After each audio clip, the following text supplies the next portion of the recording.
So hello everyone, this is Vikas Shah from kite technical institute and friends, आज के इस video topics में हम लोग कवर करेंगे कंप्यूटर सॉफ्टवेयर से रिलेटेड टॉपिक को। जैसा कि फंडामेंटल की टॉपिक चलती आ रही है ना। तो आप पार्ट वाइज चीजों को देखो। ये जो पैटर्न है ना, बैंक, एसएससी, रेलवे, इन सब चीजों को ध्यान में रखकर बनाया गया है। अगर आप बीसीए बेस्ड स्टूडेंट हो, डीसीए कोर्स कर रहे हो, पीजीडीसीए कर रहे हो, ट्रिपल सी कोर्स कर रहे हो या कंप्यूटर्स में इंटरेस्टेड रख रहे हो, तो ये कोर्सेस आपके लिए काफी ज्यादा वैल्यूएबल है, क्योंकि ये टॉपिक है फंडामेंटल की, है ना, जिसमें हम लोग द बेसिक्स एंड बारीकी से चीजों को सीख रहे हैं। ठीक है, तो सॉफ्टवेयर सॉफ्टवेयर क्या है? Actually amazing task are performed by the computers and the result are display instantly, है ना।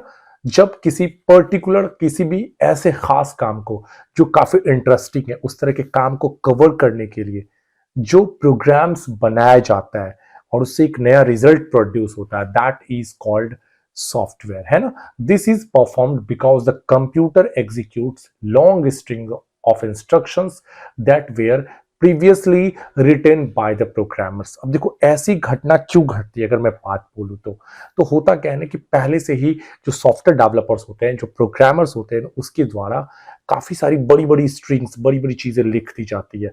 अगर हम लोग क्लिक करते हैं किसी बटन्स पे, अगर मान के चलो एक बटन है जिस पे लिखा हुआ है एच, एच को अगर आप टच करते हो तो लिखा आता है hello world, you are welcome in this software companies या इन दिस एप्लीकेशन, है ना, कि आपका स्वागत है। मतलब हम लोगों ने टच किया एच पे और अपने को इतनी चीजें वो लिख के दिखा रहा है एक अच्छे लुक में।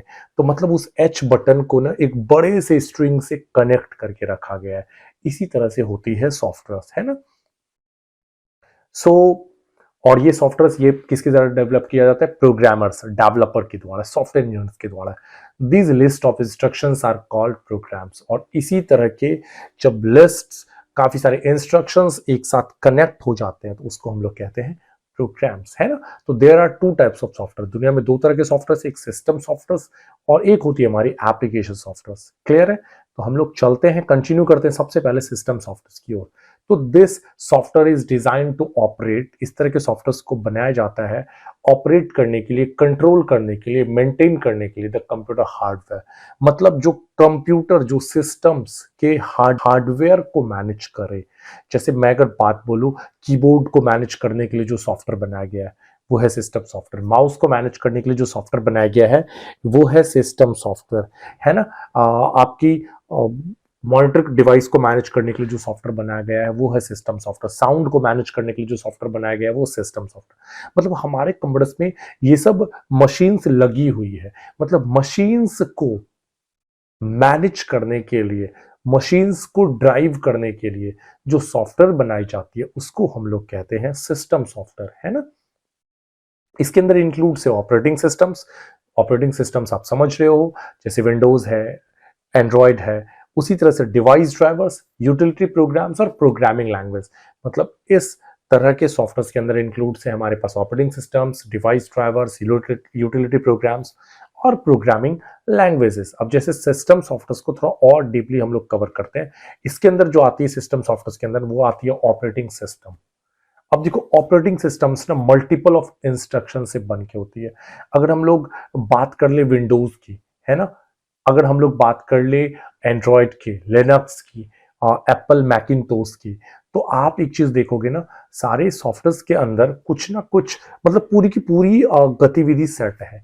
अगर हम एंड्रॉयड की बात करते हैं, चूंकि फोन तो सब चला रहे हैं ना, तो आप देखते हो ना, फोन को जब प्रॉपर्ली ऑन करते हैं तो फोन बुक होता है, कैमरा होता है, गैलरी का सेक्शन होता है, चैट करने के लिए व्हाट्सएप वगैरह का अलग से सेक्शन प्रोवाइड किया जाता है कि आप इंस्टॉल कर सकते हो प्ले स्टोर की मदद से, है ना। मतलब वो अपने को ना एक फ्रेंडली चीजें प्रोवाइड कर रहा है, बहुत आसान तरीके से हमारे काम को बहुत आसान कर दे रहा है ना। हमारी फाइल्स, हमारी फोटोज को रखने के लिए बहुत अच्छे से मैनेज कर रहा है। तो देखो, वही चीज यहाँ पे लिखा हुआ है कि this is most important programs that runs on a computer which helps in running other programs. मतलब अगर ये चीजें होंगी तभी हमारी अदर प्रोग्राम्स प्रॉपर्ली रन कर पाएंगे। It performs task such as recognization input, ये इनपुट से कनेक्ट करता है खुद को, सेंडिंग आउटपुट्स, आउटपुट्स को भेजता है, कीपिंग ट्रैक्स ऑफ फाइल्स, काफी सारी फाइल्स की वो एक प्रॉपर ट्रैक बना के रखता है कि कौन किस फॉर्म में रहेगा। अलग अलग डायरेक्टरीज वगैरह बना के रखता है, डायरेक्टरीज लाइक फोल्डर्स, है ना।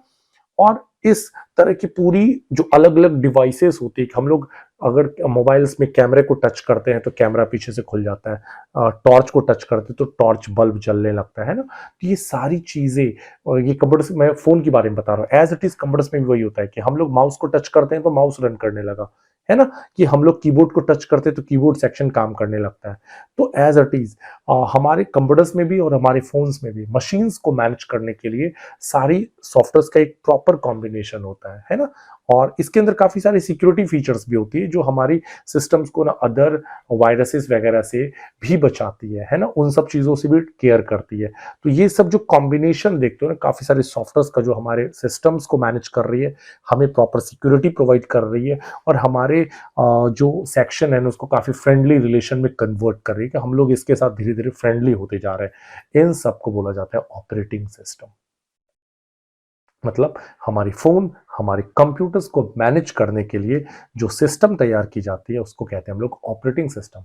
जैसे एंड्रॉइड, विंडोज, लिनक्स, यूनिक्स, फिर आप यू कह सकते हो एप्पल मैकिंटोश, है ना, उबंटू, ऐसी काफी सारी एग्जांपल्स है जो ऑपरेटिंग सिस्टम्स की है। ठीक है, ओके।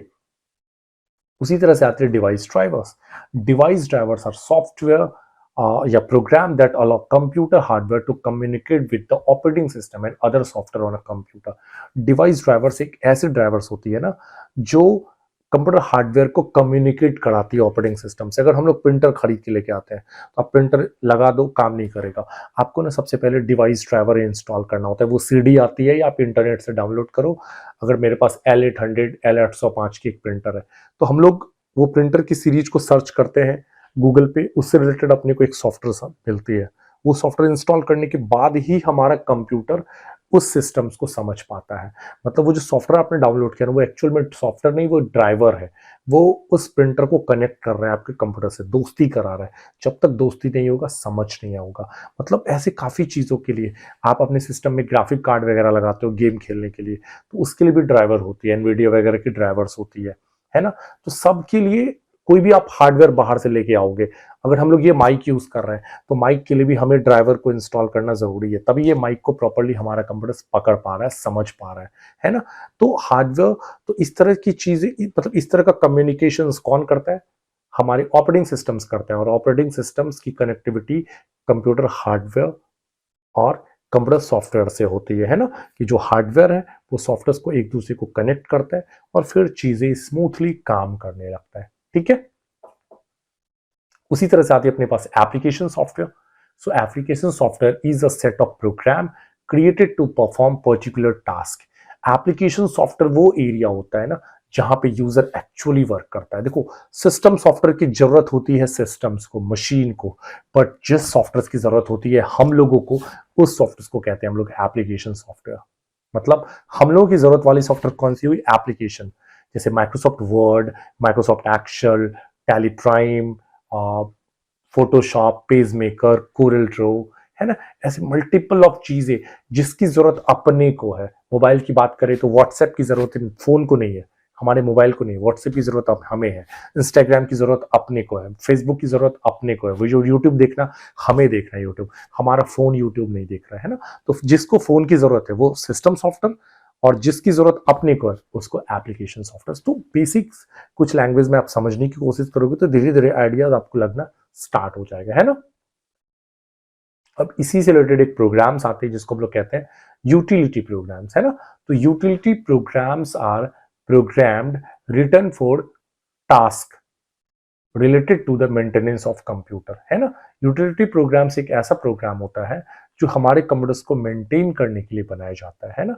जैसे फाइल मैनेजमेंट प्रोग्राम इसके अंदर इंक्लूड्स होता है। फाइल मैनेजमेंट प्रोग्राम इसका काम होता है फाइल को सर्च करना, क्रिएट करना, रीनेम करना, डिलीट करना। Disk management program to format the disk and make space if it used by unwanted data. ये क्या करता है, डिस्क को फॉर्मेट करता है और ये स्पेस बनाता है कोई अनवांटेड डेटा, जो डेटा अपने को जरूरत नहीं है उन सब डेटा को खाली करके वो सही करता है। Memory management program to manage the free space available in the computers. Memory management program का काम होता है कि मैनेज करना कि कहाँ पे फ्री स्पेस अवेलेबल है और वो कंप्यूटर्स तक पहुंचाता है यहाँ पे फ्री स्पेस है और आप वहां पे चीजों को स्टोर कर सकते हो। ठीक है ना। उसी तरह से होती है हमारी बैकअप प्रोग्राम्स। आप कोई भी डेटा को कॉपी करते हो अपने पेन ड्राइव में और रख लेते हो, तो कॉपी एंड पेस्ट करने का काम जो करता है ना, वो बैकअप प्रोग्राम्स करता है कि जिससे हमारा डेटा सिक्योर रहे। अगर शट डाउन हो गया, किसी कारण से हमारे सिस्टम खराब हो गई, मेमोरी करप्ट हो गई, वैसे सिचुएशन में एक होती है डेटा रिकवरी प्रोग्राम।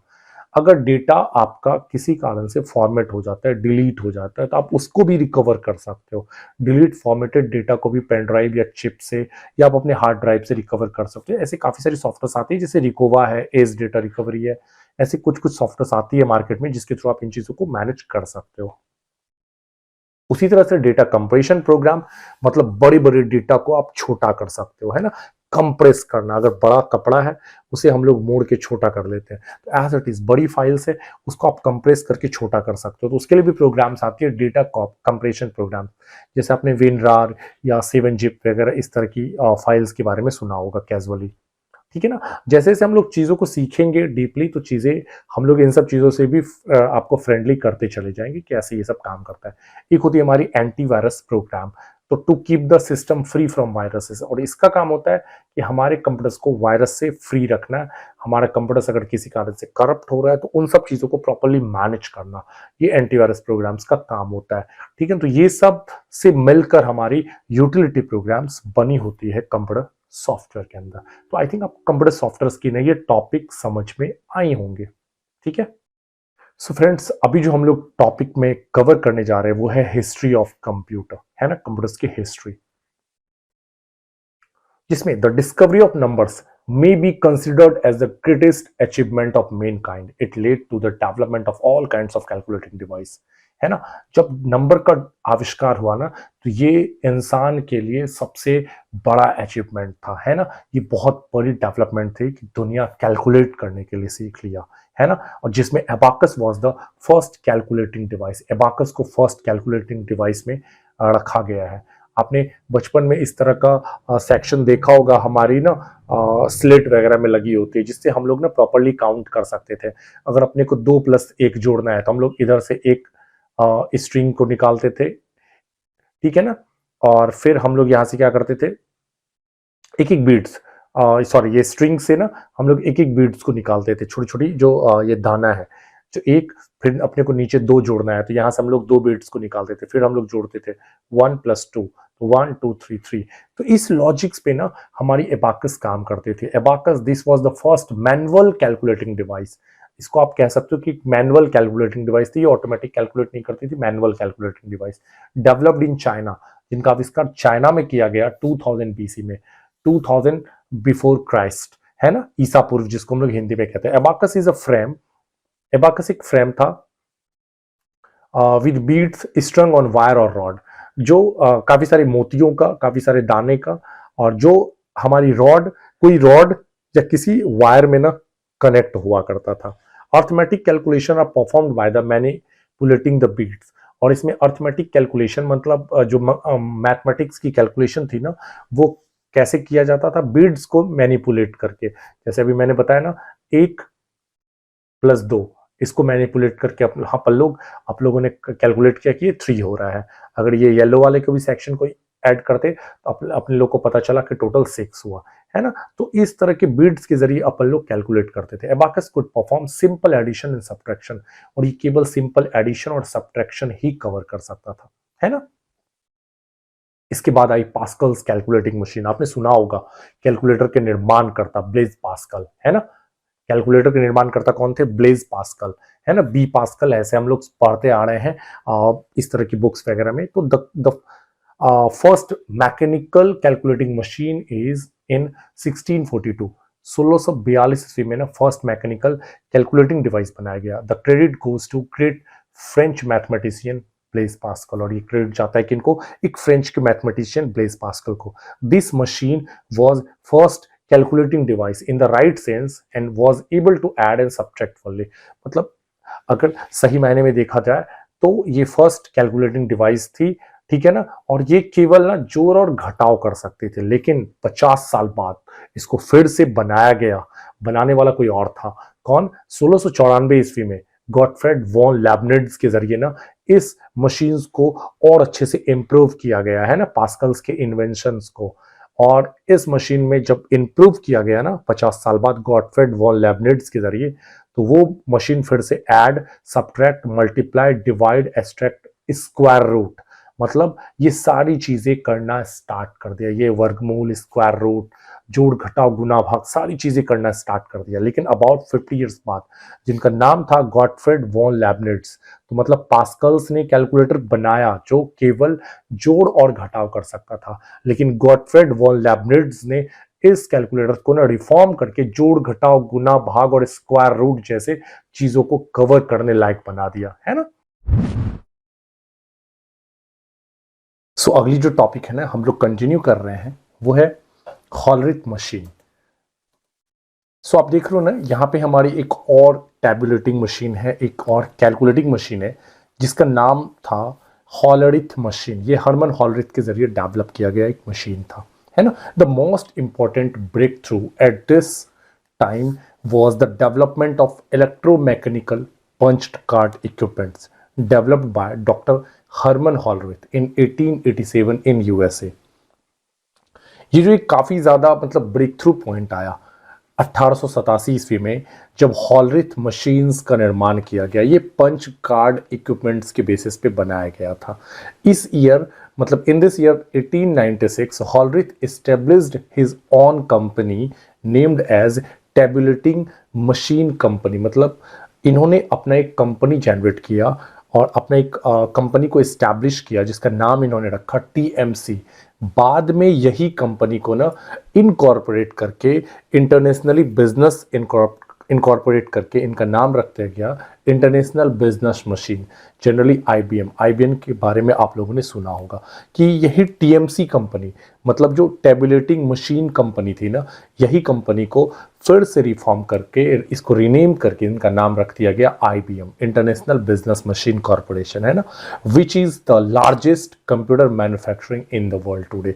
और आज भी कंप्यूटर्स की मैन्युफैक्चरिंग दुनिया में ये सबसे लार्जेस्ट कंपनी है। तो ये कंपनी किसकी थी? हॉलरिथ की, Herman Hollerith, doctor Herman Hollerith, है ना। तो ये भी मशीन्स एक तरह की टेबुलेटिंग मशीन्स थी, कैलकुलेटिंग मशीन्स थी, है ना। अब देखो कंप्यूटर्स को ना हम लोगों ने जनरेशन में बांटा है ना, कि कंप्यूटर्स का जो आविष्कार हुआ, कंप्यूटर्स की जो डेवलपमेंट हुई डे टू डे, इसको हम लोग एक युग वाइज हम लोगों ने इसे कवर किया। मल्टीपल ऑफ सेक्शन में, मल्टीपल ऑफ जनरेशन में कंप्यूटर्स को डिवाइड किया गया है। तो द टर्म जनरेशन मतलब जनरेशन एक्चुअल में है क्या? यहाँ पे हम लोग टेक्नोलॉजी से रिलेटेड चीज़ों को कवर कर रहे हैं। तो क्या है? So the development of technology step by step is called generation. जब पीढ़ी दर पीढ़ी कंप्यूटर्स या टेक्नोलॉजी का निर्माण होता चला गया, उसको हम लोग क्या बोले? जनरेशन बोले।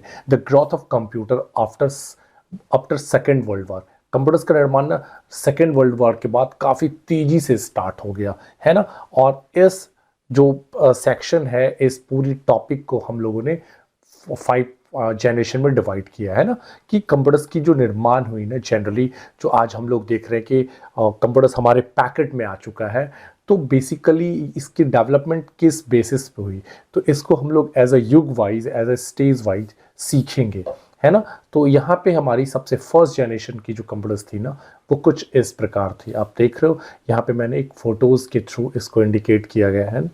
So the first generation of computer made between the year of 1940 to 1950, मतलब 1940 से 1950 ईस्वी के बीच फर्स्ट कंप्यूटर्स का निर्माण किया गया, फर्स्ट जनरेशन के कंप्यूटर्स का निर्माण किया गया।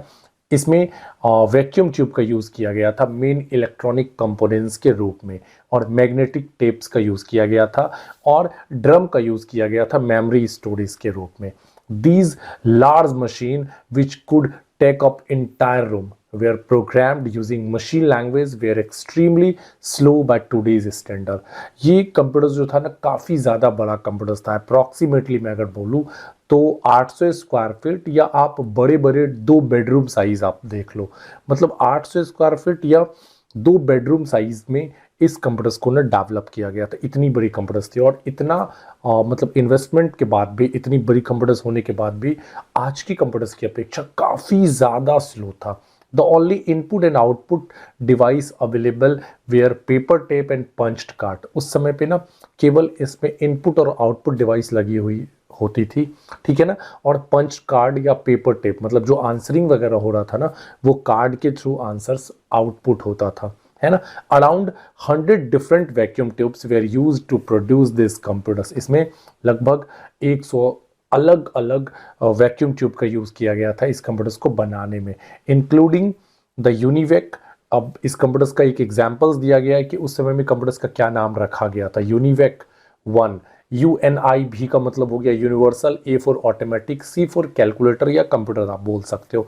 दूसरा था example ENIAC, E for electronical, N for numerical, I for integrator, A for and and C for calculator या कंप्यूटर। उसके बाद एक और एग्जाम्पल्स यहाँ पे रखा गया IBM 701। IBM का फुल फॉर्म तो आप जान ही रहे हो, international business machine, and IBM 650। तो ये कुछ एग्जाम्पल्स थे हमारे फर्स्ट जनरेशन ऑफ कंप्यूटर्स के, है ना। चलिए हम लोग देखते हैं second generation of computer. So second generation of computer, यहाँ पे जो एग्जाम्पल्स अपने को दिख रहा है एज अ पिक्चर, ये थी हमारी second generation of computers. Size of the computers थोड़ा सा छोटा हो गया। The second generation of computer made between the year of 1956 to 1963, मतलब 1956 से 1963 ईस्वी के बीच बना। Emerge with the use of transistor instead of vacuum tube technology, मतलब वैक्यूम ट्यूब टेक्नोलॉजी को हटा के वहाँ पे क्या लगाया गया, ट्रांजिस्टर्स को लगाया गया। Transistors made of germanium semiconductor material. Transistors जो बना था ना वो जर्मेनियम धातु के सेमी, मतलब उप धातु, जर्मेनियम जो है ना वो उप धातु है, ठीक है ना। तो उस तरह के सेमीकंडक्टर मटेरियल से इसको डेवलप किया गया था। Were highly reliable as compare to vacuum tubes, और वैक्यूम ट्यूब की अपेक्षा ना ये काफ़ी ज़्यादा रिलायबल था, काफ़ी अच्छा वर्क कर रहा था, काफ़ी मतलब सफलतापूर्वक काम करने वाली सेक्शंस थी वैक्यूम ट्यूब की अपेक्षा। अगर मैं पुराने वाले चीज़ों की अपेक्षा बात करूँ तो उससे ये बेटर था, since they had no filament to burn, और इसमें कोई फिलामेंट नहीं लगा हुआ था बर्न होने के लिए। The switching circuit of computer made with transistors were about 10 times more reliable, और इस प्रकार ना इसमें स्विचिंग सर्किट्स जो था ना वो पुराने वाले कंप्यूटर्स की अपेक्षा 10 टाइम्स, मतलब 10 टाइम्स ज़्यादा अच्छा था, रिलायबल था। Storage was also developed during this period, और इस कंप्यूटर्स में स्टोरेज कैपेसिटी का भी निर्माण हुआ। कमर्शियल एप्लीकेशंस, जैसे कुछ कमर्शियल एप्लीकेशन जैसे पेरोल सिस्टम में इसका यूज़ होने लगा, मतलब पेरोल हो गया, पेमेंट वगैरह सेक्शन में स्टाफ्स को सैलरी देते हैं तो payroll sections, production planning, production वगैरह, मैन्युफैक्चरिंग वगैरह के सेक्शन में, प्लानिंग वगैरह करने के सेक्शन में, या लेजर सिस्टम में, मतलब खाता वगैरह को मैनेज करने के लिए ना इस कंप्यूटर्स का काफ़ी ज़्यादा यूज़ स्टार्ट हो गया था, है ना। तो ये थी हमारी सेकंड जनरेशन। अगली हम लोग देखते वो क्या है, नेक्स्ट है third generation. So third generation of computers काफ़ी ज़्यादा छोटा हुआ, फिर से कहीं ना कहीं हम लोग जनरेशन्स पढ़ रहे हैं तो जाहिर सी बात है कि जनरेशन वाइज अपन लोग डेवलप हो रहे थे, हमारी टेक्नोलॉजी ना डेवलप होती जा रही थी। तो चीज़ें वही चीज़ें कि जैसे जैसे हम लोग डेवलप हो रहे थे हमारी कंप्यूटर्स की भी सेक्शन डेवलप होती जा रही थी, हम लोग उसमें कुछ ना कुछ इम्प्रूव करते जा रहे थे, है ना। So the third generation of computer made between the year of 1963 to 1971, मतलब 1963 से 1971 ईस्वी के बीच ना हमारी थर्ड जनरेशन ऑफ कंप्यूटर्स की निर्माण हुई। Came with transistors being replaced by small integrated circuit, और जो सेकंड जनरेशन में हमारी ट्रांजिस्टर्स का यूज़ किया गया था उस ट्रांजिस्टर को भी रिप्लेस करके उसकी जगह पे क्या यूज़ किया गया, IC इंटीग्रेटेड सर्किट का यूज़ किया गया। There are silicon on which a number of transistors are combined to get a large memory in less space, और इसमें ना काफ़ी सारे छोटे छोटे ट्रांजिस्टर्स को लगा के ना एक IC का निर्माण किया गया। मतलब आप यूँ कह सकते हो IC combined with number of transistors to get a large memory in less space, मतलब कम जगह में काफ़ी ज़्यादा मेमोरी उत्पन्न हुआ इस कंप्यूटर्स में। The size of main memory reached about 4 megabytes while magnetic disk of 100 megabytes, मतलब इस कंप्यूटर्स में ना 4 MB की रैम थी। अगर मैं बोलूँ रैम के बारे में, अभी हम लोगों की 4 GB 8 GB की रैम होती है, 16 GB 32 GB की रैम होती है, लेकिन उस समय इस कंप्यूटर्स में ना मात्र 4 MB की रैम थी। और अगर हम लोग हार्ड डिस्क या स्टोरेज कैपेसिटी की बात करें ना तो इसमें मात्र 100 MB 100 मेगाबाइट स्टोरेज कैपेसिटी थी। Become feasible online system like airline reservation, interactive queries and integrated database management system were developed. मतलब इस तरह के कंप्यूटर्स को ना मेनली एयरलाइन रिजर्वेशन के सेक्शन में यूज़ किया जाने लगा। काफ़ी सारी ऐसी इंटीग्रेटेड डेटाबेस मैनेजमेंट को कवर अप करने के लिए, मतलब हैवी डेटा को मैनेज करने के लिए, उसकी बेस तैयार करने के लिए इस कंप्यूटर्स का काफ़ी ज़्यादा यूज़ स्टार्ट हो गया था। अब चीज़ें डेवलप हो रही थी, समय के साथ हम लोग चीज़ों से सीखते जा रहे थे, है ना। अगली बनी हमारी fourth generation of computer. So matter क्या है ना कि the period between 1972 and 2010 is commonly referred to as the fourth generation, मतलब 1972 से 2010 तक के टाइम की जो कंप्यूटर्स है ना, उसको हम लोग फोर्थ जनरेशन के कंप्यूटर से इंडिकेट कर सकते हैं। These machines were developed using microprocessor technology, और इस मशीन में ना माइक्रो प्रोसेसर चिप का यूज किया गया आईसी वगैरह को हटा के, which enabled them to become much smaller portable than previous generation. और माइक्रो प्रोसेसर चिप के आ जाने से, मतलब वो छोटी चिप के आ जाने से इस कंप्यूटर्स में क्या हुआ कि ये काफ़ी ज़्यादा स्मॉल हो गया, छोटा हो गया, पोर्टेबल हो गया, आप आसानी से इसे कहीं पर भी ले जा सकते थे। Fourth generation computer also generate significant less heat, were much faster and more reliable than their predecessors. मतलब ना पुरानी कंप्यूटर्स की अपेक्षा फोर्थ जनरेशन कंप्यूटर्स काफ़ी कम हीट उत्पन्न कर रहे थे, काफ़ी ज़्यादा फास्ट थी, काफ़ी अच्छा काम करने वाली कंप्यूटर्स थी। पुराने सारे कंप्यूटर्स को अगर आप कंपेयर करो तो फोर्थ जनरेशन में हम लोग काफ़ी ज़्यादा डेवलप कर चुके थे, ठीक है ना। Production cost were greatly reduced, making computers more accessible to the general public. Overall the fourth generation of computers marked a significant leap forward in technology, bringing computing power to the masses area। मतलब generally क्या है ना कि overall क्या हो गया कि computers की कॉस्ट काफ़ी ज़्यादा घट गई, पब्लिक आसानी से, लोग आसानी से इस तरह के कंप्यूटर्स को प्रोडक्शन भी करने लगे और ख़रीदने भी लगे।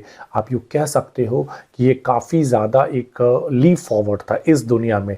2000 सेंचुरी में एक ज़बरदस्त सा इन्वेंशंस था हमारी दुनिया का, कि जिसके चक्कर में ना हमारे इस टेक्नोलॉजी के क्षेत्र में काफ़ी ज़्यादा क्रांति आ गई। लोग इससे काफ़ी ज़्यादा कनेक्टेड होने लगे और अपनी पावर, अपनी एरिया बढ़ाना स्टार्ट कर दिए। तो ये थी हमारी फोर्थ जनरेशन ऑफ कंप्यूटर्स। और अभी जो हमारी चल रही है ना वो है fifth generation of computer. So the period from 2010, मतलब 2010 के बाद से लेके अभी जो भी प्रेजेंट टाइम चल रहा है वहाँ तक के बीच की अगर मैं बात करूँ तो ये सारा रेफर किया जाता है फिफ्थ जनरेशन ऑफ कंप्यूटर्स को। This generation is unique in that it is not only considered hardware but also include software. मतलब इस कंप्यूटर्स ये काफ़ी ज़्यादा यूनिक है, केवल हार्डवेयर के मामले में नहीं, इवन इसकी जो सॉफ्टवेयर की भी जो सेक्शन है ये भी काफ़ी ज़बरदस्त है। The computers of this era have high capability and large memory capacity, allowing for faster and more efficient multitasking. मतलब इस जनरेशन के कंप्यूटर्स ना काफ़ी ज़्यादा कैपेबल है हर तरह के काम को करने के लिए। अगर मेमोरी कैपेसिटी की बात करें, डिफरेंट टास्क की बात करें, मतलब मल्टीपल ऑफ टास्क करने के लिए ये कंप्यूटर्स एकदम रेडी है। The fifth generation of computers is known for advance technology such as artificial intelligence, quantum computations, nanotechnology and parallel processing. मतलब अभी के कंप्यूटर्स की अगर मैं बात करूँ तो इसको आप आर्टिफिशियल इंटेलिजेंस के रूप में इसको समझ सकते हो, जितने एआई वगैरह का जनरेट हो रहा है, क्वांटम कंप्यूटेशंस हो रहा है जो आसानी से नहीं किया जा सकता है। छोटी छोटी टेक्नोलॉजी वाली डिवाइसेस बन रही है। इवन आप ईयरबड यूज़ करते हो ना, ठीक है, आप हम लोग छोटी छोटी माइक यूज़ कर रहे हैं ना, तो ये सब जो छोटी छोटी नैनो टेक्नोलॉजीज़ है ये सब पॉसिबल हो पाया है फिफ्थ जनरेशन कंप्यूटर्स के कारण, है ना। और ये प्रोसेसिंग आगे बढ़ता ही जा रहा है, मतलब रुकने वाला नहीं है। अभी की जो टेक्नोलॉजी है एकदम रुकने वाली नहीं है, रोज हमारे पास नई नई टेक्नोलॉजी डेवलप होती जा रही है। This technology have paved the way for new breakthrough and innovations, making the fifth generation of computers one of the most exciting and transformative periods in computing history. और अभी तक का अगर मैं बात बोलूँ तो इन्होंने सारा रिकॉर्ड तोड़ दिया है टेक्नोलॉजी की दुनिया का, है ना। और ये टेक्नोलॉजी की दुनिया रोज नई नई एक्साइटिंग सेक्शन को डेवलप करती जा रही है।